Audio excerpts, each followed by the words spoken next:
Have you ever looked at the events of your life, the sudden setbacks, the unexpected meetings, the family you were born into, and felt like it was all just a roll of the cosmic dice? Most of us are taught to view our existence as a series of random, often chaotic events that simply happen to us without rhyme or reason. But what if there is a deeper, more intentional architecture beneath the surface? What if your life is not a series of accidents, but a carefully orchestrated journey designed for your ultimate evolution? According to the profound spiritual teachings of Paramhansa Yogananda, your life is far from a coincidence. It is a continuation. From this perspective, the soul is not a byproduct of biology that begins at the moment of birth. Instead, the soul is an eternal entity, a spark of divine consciousness that existed long before your current physical body was even formed. Think of your current life not as the entire book, but as a single significant chapter in an epic narrative that spans across vast stretches of time and multiple incarnations. Yogananda taught that we are like actors who have played many roles in many different plays. This current existence is simply the next stage of a much larger journey involving growth, learning, and the balancing of karma. The circumstances we find ourselves in, our specific challenges, our unique talents, and even our most difficult relationships are not punishments or accidents. They are the results of a deeper soul process. Before entering this physical world, the soul participates in a selection of experiences that serve as the perfect curriculum for its awakening. Understanding this changes everything. It allows us to view our lives with greater purpose and patience, realizing that every joy and every struggle is a purposeful step toward higher consciousness. Most of us are taught that a newborn is a blank slate, a tabula rasa, ready to be written upon by environment and upbringing. But Paramhansa Yogananda presented a radically different map of human identity. He spoke of a soul's blueprint, a spiritual architectural plan that we carry into the physical world. According to this teaching, your life didn't begin at the first breath. Rather, that breath was a continuation of a much older story. Central to this blueprint is the concept of samskaras. In Sanskrit, samskaras are the deep-seated impressions, or grooves, left in the consciousness by the experiences, thoughts, and actions of previous incarnations. Think of your mind not as a clean sheet of paper, but as a field already planted with seeds. These latent impressions represent our past desires, habits, and unresolved karmic debts. They provide the hidden explanation for why two children raised in the exact same environment can have wildly different temperaments, or why a child might show an inexplicable mastery of mathematics or music without any prior training. These latent traits act as the foundation for the life we are currently leading. Yogananda taught that we arrive with specific predispositions, known as vasanas, which are the tendencies that drive our innate interests and instinctive reactions. If you've ever felt an immediate, unexplainable pull toward a certain vocation, or a deep-seated fear that seems to have no origin in your current life, Yogananda would suggest that's your soul's blueprint revealing itself. By recognizing these samskaras, we move away from the idea that life is random. Instead, we see our personality and circumstances as a perfectly tailored curriculum designed to help us resolve old patterns and expand into higher consciousness. In the iconic autobiography of a yogi, Paramhansa Yogananda pulls back the curtain on the astral world, specifically a high-frequency realm called Hiranyakalika. He describes it not as a misty void, but as a vibrant, luminous environment composed of subtle light and energy. This is the staging ground for the soul between incarnations. But this period isn't a passive wait, it's a time of intense spiritual strategy. Imagine a divine laboratory where the soul undergoes a comprehensive life review. Guided by highly evolved beings, spiritual counselors if you will, the soul examines its karmic ledger. This process utilizes the law of karma as a precise mathematical formula. The soul looks at its samskaras, which are the deep-seated mental impressions and habitual patterns formed in past lives. It's a moment of radical honesty, where the soul sees exactly which lessons were mastered and which were avoided. This is where the planning for the next descent begins. Far from being random, the circumstances of our next birth are meticulously mapped out. The soul, in alignment with cosmic law, helps select the specific family, the cultural environment, and the particular challenges that will act as the perfect karmic classroom. If the soul needs to cultivate courage, it might choose a life that requires standing up against adversity. If it needs to balance past selfishness, it might choose a path of intense service. Yogananda teaches that this preparation is a conscious choice to evolve. We aren't victims of fate, we are spiritual architects. We participate in choosing our burdens because we know they are the weights that will build our spiritual muscles. This astral reflection is the bridge where the soul's wisdom is distilled into the blueprint for the next human experience. To truly grasp the idea that our lives aren't random, we have to look at the engine driving this entire process, the law of karma. In the teachings of Paramhansa Yogananda, karma isn't some cosmic judge sitting in the clouds handing out rewards and punishments. Instead, think of it as a perfect impersonal law of cause and effect, a sophisticated cosmic education system designed for our ultimate benefit. It functions much like Newton's third law of motion. For every action, there is an equal and opposite reaction. But here, it applies to the realm of human consciousness. Every thought we think and every action we take creates a specific vibratory trace, or what are known as karmic seeds. These seeds don't simply disappear into the void. They are stored within the soul's subtle energy body, waiting for the right environment to sprout. This brings us to a profound realization. The specific circumstances of our birth are not accidental. Our physical health, the temperament of our parents, and even the socioeconomic status of our childhood are the direct harvest of seeds planted in previous existences. When a soul prepares to return to the physical world, it is drawn by a kind of spiritual magnetism to the specific environment that matches its karmic blueprint.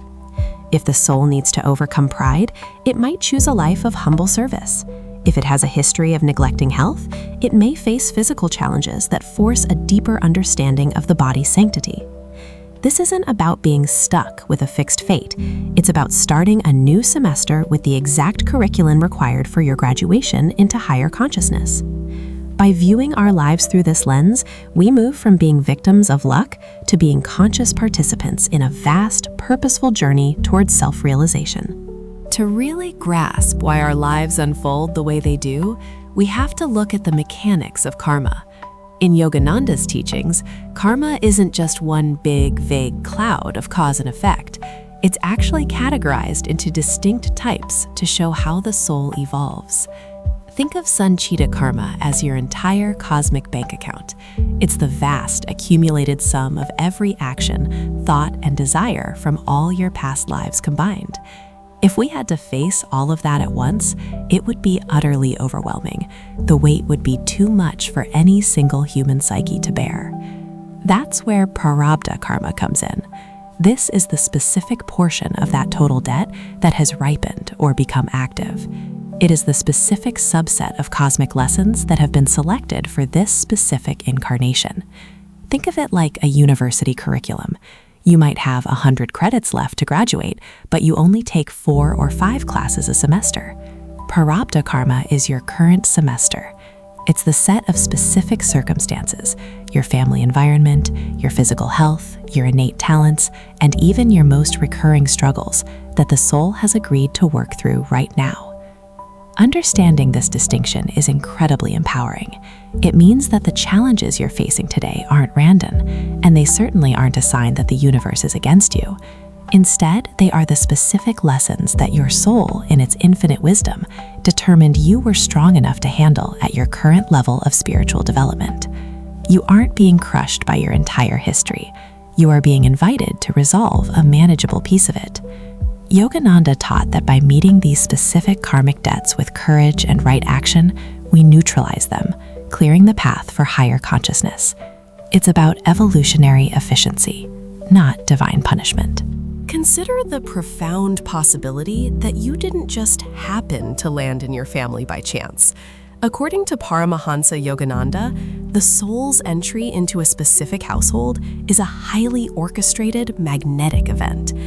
Think of it less like a random lottery and more like a precise chemical reaction. Yogananda taught that at the moment of conception, the vibratory frequency of the parents, their thoughts, their spiritual state, and their collective karmic trajectory acts as a psychic beacon. This beacon draws in a soul whose own hidden tendencies and evolutionary needs resonate with that specific frequency.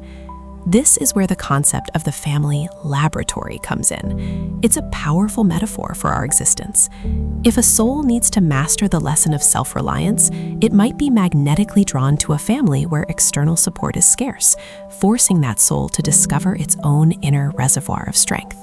Or, if the goal is to balance past karma involving pride, a soul might choose a humble or challenging environment that demands service and humility. These aren't cosmic punishments, they are custom-tailored curriculums for the spirit. In this spiritual framework, your parents aren't just biological precursors, they are the primary catalysts for your soul's awakening. Even the most challenging family dynamics, the friction, the misunderstandings, the deep-seated tensions, are seen as intentional grist for the mill, designed to polish the diamond of your consciousness. When we stop viewing our upbringing as a series of unfortunate accidents and start seeing it as a deliberate choice for growth, the narrative changes entirely. We move from being victims of our circumstances to being active participants in a divine educational process. This shift helps us view our family tree not as a cage, but as the perfect training ground for our ultimate liberation. Why would a soul ever choose a life defined by hardship, poverty, or chronic illness? It's perhaps the most difficult question to grapple with when considering pre-birth planning. If we are the architects of our own destiny, why wouldn't we all choose lives of leisure and luxury? To understand this through the lens of Yogananda's teachings, we have to look at the concept of spiritual friction. Think of it this way. A diamond is only formed under immense pressure, and a kite only rises against the wind, not with it. In the realm of the spirit, comfort can sometimes be a plateau, whereas struggle acts as a powerful catalyst for evolution. This brings us to the idea of life as a spiritual gymnasium. If you walk into a gym and only lift the lightest weights, your physical growth remains stagnant. But the athlete seeking rapid, intense progress, the one training for something monumental, goes straight for the heavy iron. In this cosmic framework, the heaviest weights, those profound challenges like physical disability or systemic lack, are often chosen by the most advanced souls. They aren't punishments. They are deliberate selections designed to burn away the samskaras, or the deep-seated egoic attachments and karmic imprints that keep us tethered to lower states of consciousness. By selecting these difficult conditions, the soul accelerates its journey towards self-realization. It's an aggressive form of spiritual purging. When the external world offers little comfort, the soul is forced to look inward, discovering an indestructible joy that doesn't depend on circumstances. This shift in perspective transforms us from victims of a random universe into conscious participants in a rigorous yet loving school of wisdom. Every struggle becomes a tool for awakening. Think about the moment you were born. To many, astrology is often viewed as a form of celestial luck or a rigid destiny written in the stars. However, Paramhansa Yogananda offered a far more empowering perspective. He explained that the stars and planets do not actually cause our fate. They aren't cosmic puppet masters pulling our strings. Instead, he described the heavens as a grand cosmic clock. Consider a clock on your wall. When the hands strike 12, that clock doesn't force the sun to be at its zenith. It simply indicates that it is noon. In the same way, the planetary alignments at the moment of your birth are indicators of the specific karma you've brought into this lifetime. Your birth chart is essentially a map of the soul's pre-chosen path. It is a snapshot of your internal state, your unique blend of strengths, habits, and karmic debts at the exact second you moved from the ether into the physical world. This shift in understanding is vital because it means we aren't victims of the planets. If a birth chart appears challenging, it isn't because the universe is being unkind. Rather, the soul, in its infinite wisdom, chose to arrive at the precise moment that would trigger the specific lessons required for its evolution. Think of it like a student deliberately choosing an advanced, difficult course because they want to truly master the subject. The chart is simply the syllabus for the soul's current semester. By viewing astrology through this lens, we move from asking, "Why is this happening to me?" to "What is this calling me to realize?" We begin to see that our life's obstacles are not random accidents, but scheduled opportunities for awakening, helping us navigate back toward higher consciousness. Think about that one person who pushes your buttons like no one else. Or perhaps that stranger you felt an instant, unshakable bond with. In the philosophy of Paramhansa Yogananda, these aren't just random psychological glitches. They are soul contracts. The idea is that before we ever stepped into this physical world, we entered into deep agreements with other souls to meet again. We aren't just bumping into people on the street. We are honoring sacred appointments made long before we were born. These recurring encounters act as a specialized spiritual curriculum. The people who enter our lives, whether they arrive as supportive friends, challenging rivals, or intense romantic partners, are often souls we've traveled with in previous incarnations. We come back together to resolve past conflicts that were left hanging, or to fulfill what Yogananda might call debts of love. If you struggled with a specific person in a past life and failed to find peace, the universe, in its infinite wisdom, orchestrates a reunion. This time, the goal isn't to win the argument or settle the score, but to master the lesson you missed. Perhaps it's patience or the radical act of forgiveness. Even the most difficult relationships serve a profound evolutionary purpose. The person who challenges you most might actually be a soul who loves you deeply, taking on a villain role just to provide you with the friction necessary for your growth. They are the mirrors reflecting your own shadows, giving you the chance to practice compassion where you previously held judgment. When we understand this, our perspective shifts. We realize that every person in our orbit is a fellow traveler, a teacher, helping us settle our karmic accounts and move towards self-realization. If our lives follow a pre-written script, does that mean we're just passengers on a ride we can't control? This is where the profound interplay between destiny and free will comes into focus. Paramhansa Yogananda was incredibly clear on this point. While the soul might draft the outline of its incarnation, we are absolutely not puppets of fate. Think of your pre-birth plan as a syllabus for a rigorous university course. You, as the soul, chose the class because you wanted the spiritual credits, the wisdom and the growth. But how you show up to the lectures and how you respond to the surprise exams is entirely up to you in the moment. In yogic philosophy, this is the dynamic relationship between prarabdha karma, the portion of our past actions manifesting as our current destiny, and kriyamana karma, the actions we are performing right now. Yogananda often said that the finger of destiny writes, and having writ, moves on. But he also emphasized that the heat of our current willpower can melt even the most frozen patterns of the past. When a karmic event hits, perhaps a sudden hardship or a difficult relationship, that's the script playing out. But your reaction is the pen that writes the next chapter. If you react with ego and resistance, you create new entanglements. However, if you meet the challenge with grace and introspection, you neutralize the debt. The power of the present moment is the only tool capable of altering the trajectory of your pre-birth plan. By exercising your free will to choose peace over panic, you move through your lessons with grace, proving that while the soul sets the stage, you remain the master of the performance.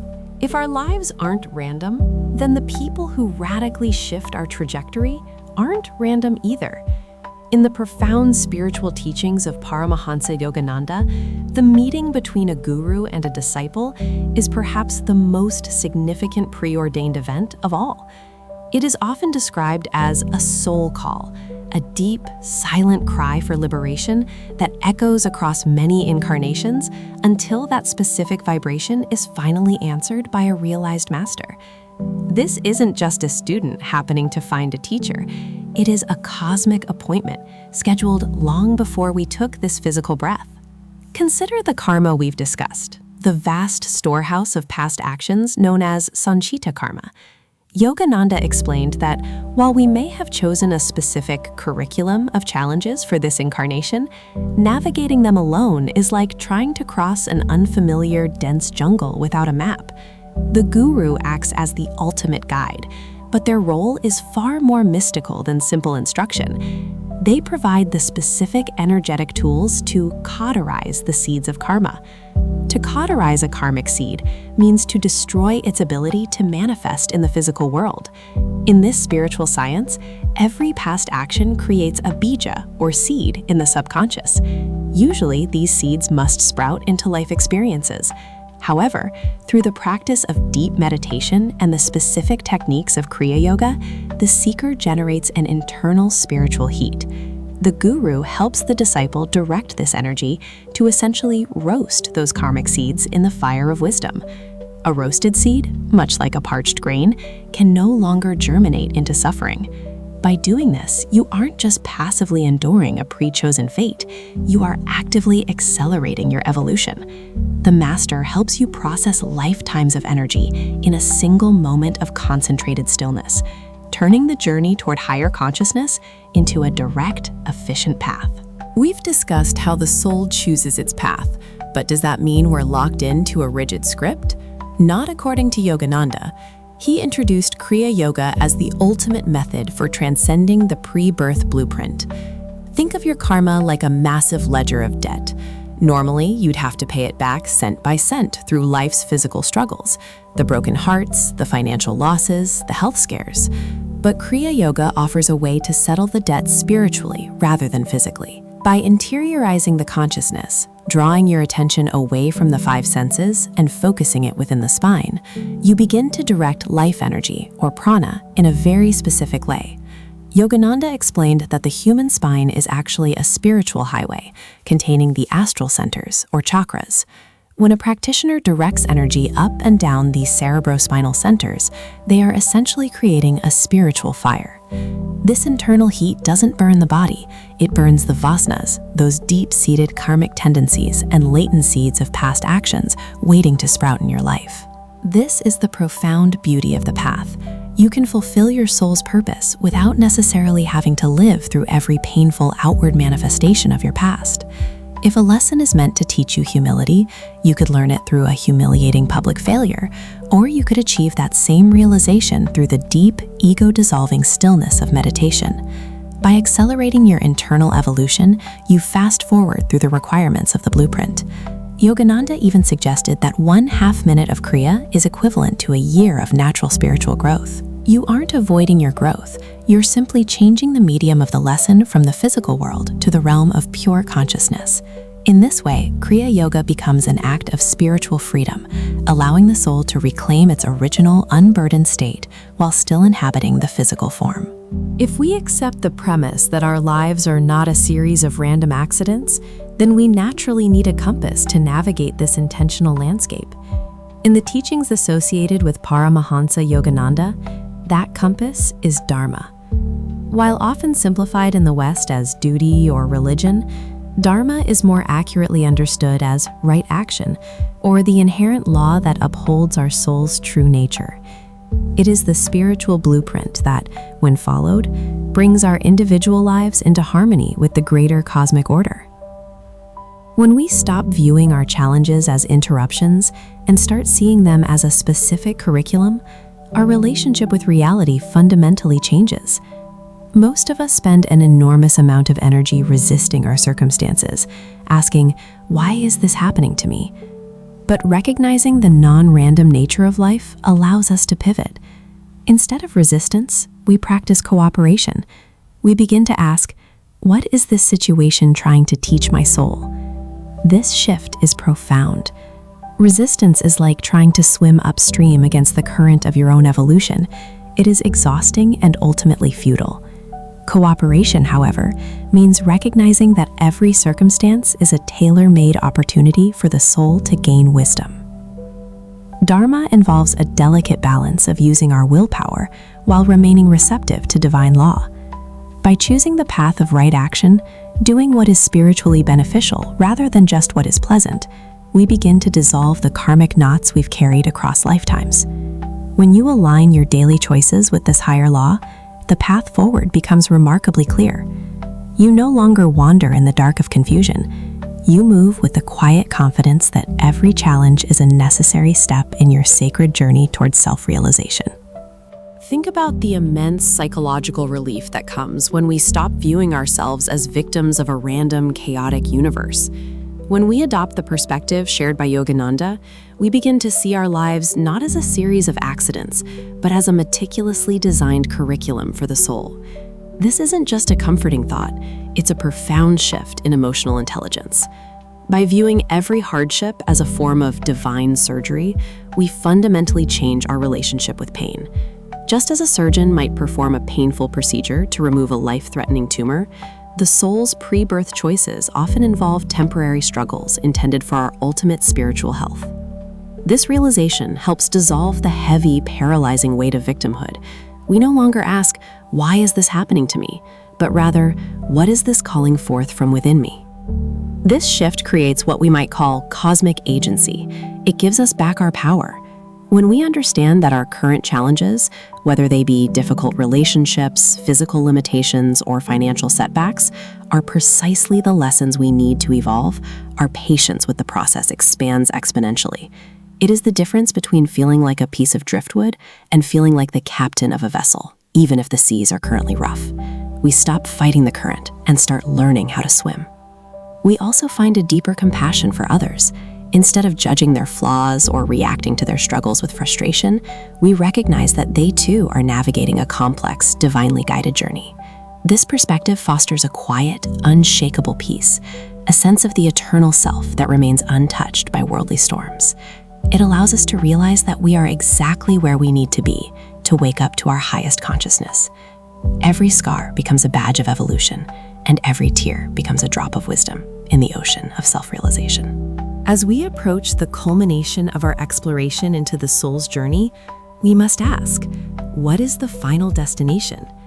In the teachings of Paramhansa Yogananda and the deep wells of Vedic philosophy, this ultimate goal is known as moksha, final liberation. It is the moment the soul graduates from the school of earthly experience, having learned every lesson the physical world has to offer. Think of the soul not as a traveler lost in a maze, but as an apprentice mastering a divine craft. We return to the physical plane time and again because we still carry the weight of unresolved karma and unfulfilled desires, known as vasanas. The cycle of samsara, the repetitive loop of birth and death, continues only as long as the soul perceives itself as a separate, limited ego. Yogananda beautifully described this as the soul's homecoming. He taught that our true essence is Sat Chit Ananda, ever existing, ever conscious, ever new bliss. Moksha occurs when the soul finally sheds its last attachments to the material world and realizes its absolute oneness with the infinite spirit. At this stage, the karmic account is settled. The soul no longer needs the mirrors of physical struggle to see its own reflection. This perspective fundamentally shifts how we view our current circumstances. Our life isn't a random series of events, but a purposeful step toward that ultimate freedom. Every hardship that tests your patience and every blessing that opens your heart is a tool for awakening. You are essentially peeling away the layers of a temporary identity until only the eternal light remains. When we realize our destiny is transcendence, the weight of the world begins to lift, revealing that every experience is a graceful step toward our final, glorious return to the source. Imagine for a moment that your life is not a series of accidents, but a carefully composed symphony. This shift in perspective, moving from a sense of randomness to one of deep, soul-level intentionality, is the heart of the teachings we've explored. As Paramhansa Yogananda suggested, our souls are not blank slates at birth. Instead, we arrive with a history, a set of karmic equations waiting to be balanced, and a specific curriculum designed for our individual growth. When we embrace the idea that we chose our challenges, not as a punishment, but as a catalyst for evolution, our entire relationship with reality changes. The difficult coworker, the sudden loss, or even an unexpected windfall are no longer just products of chance. They are the specific tools we need to carve away the ego and reveal the diamond of the spirit underneath.